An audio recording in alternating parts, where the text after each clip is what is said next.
Coucou belle âme, ici Salama pour l'empreinte du Sphinx, j'espère que tu vas bien. Alors avant d'attaquer notre astrolune, je tiens déjà à te remercier de ta présence et de ton écoute. Merci de tes likes et de tes partages, merci de ton abonnement et merci aussi de tes commentaires qui permettent de faire vivre la chaîne dans un état d'esprit d'échange et de partage au sein de la communauté qui grandit autour de l'empreinte du Sphinx. Nous allons aujourd'hui parler du dernier quartier de lune en Scorpion qui aura lieu lundi 13 février à 17h pile, heure de Paris. Et ce dernier quartier, c'est lorsque la lune, qui sera alors à 24 degrés 40 minutes du Scorpion, formera un carré parfait avec le soleil en Verseau, signe qui colore la trame de fond de ce cycle lunaire. Alors pour rappel, lors de la nouvelle lune en Verseau, nous étions invités à déterminer les actions innovantes ou libératrices que nous voulions mettre en œuvre ainsi que les projets collectifs auxquels nous souhaitions participer tout en osant notre différence.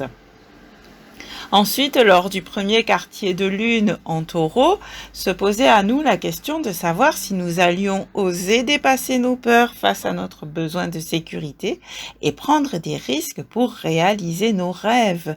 Et il nous était suggéré la prise de conscience de l'impact positif de ces prises de risques et de ces changements qui pouvaient nous apporter et qui peuvent encore nous apporter, puisqu'Uranus est toujours en Taureau, plus de richesse.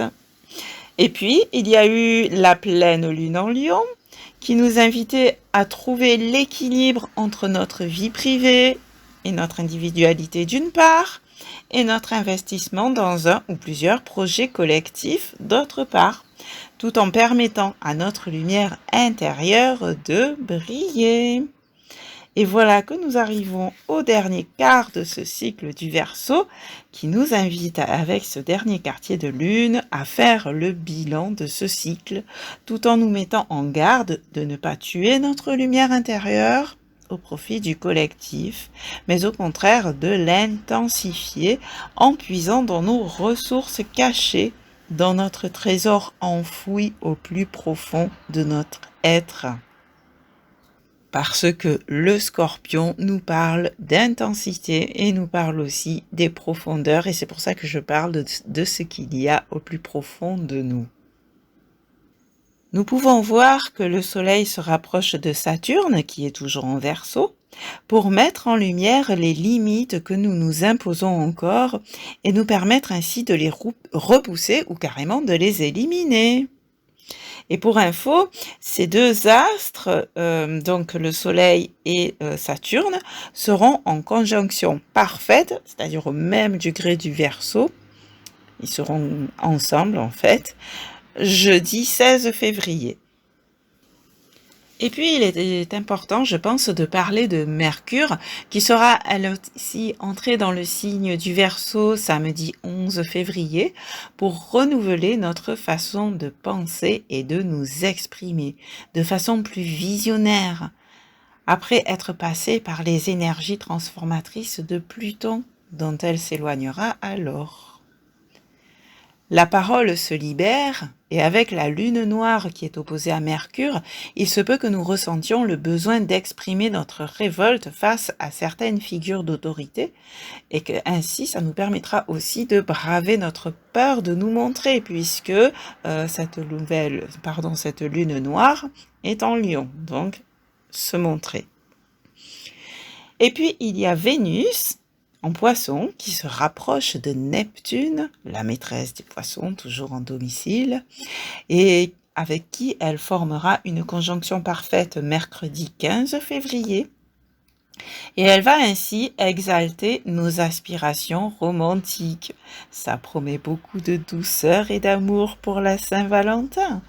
Et rassure-toi, si tu es seul ou seule ce jour-là, le jour de la Saint-Valentin, tout cet amour, tout ce romantisme, tu peux te l'offrir. Tu peux t'offrir un resto, tu peux t'offrir des fleurs, bien que moi personnellement, je n'aime pas qu'on m'offre des fleurs coupées. Tu peux t'offrir un bijou ou que sais-je encore à toi-même.